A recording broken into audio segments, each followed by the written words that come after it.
Things to scan. What should you be scanning? Well, I'm an aggressive patcher and I'm an aggressive scanner, so I scan everything. What if it breaks? Yep, it will. That's why we have a line on there that says test. Okay, so generally, your servers and your desktops and things like that, they're not necessarily going to break, so you're pretty safe with those.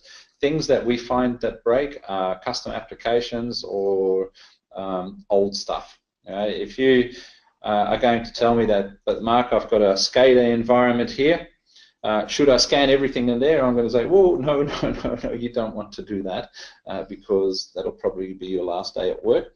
You'll want to be testing that in hopefully a lab environment that you have. And if you don't, again, good business case to get a lab environment. So, everything with a few qualifications, but certainly switches, routers, desktop servers, printers.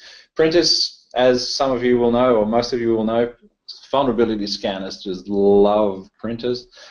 They always go a little bit weird. Most of them will have a little tick box that says, do you want to run the scans that irritate printers, or do you want to disable them? Test it out on 1 or 2 printers that you have spread throughout the organizations. Once you're happy, then feel free to untick that box. Otherwise, you might want to keep that box ticked.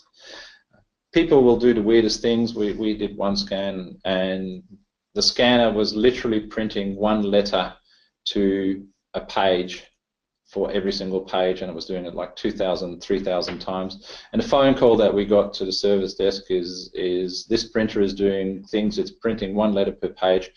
And we asked, what did you do about it? And the person said, oh, we put more paper in.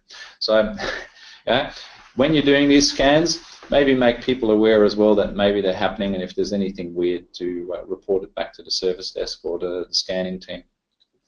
You need to take care, you need to stagger it. There's nothing that will irritate your virtual infrastructure more than starting a scan on 100 servers that are all hosted on the same physical host at the same time.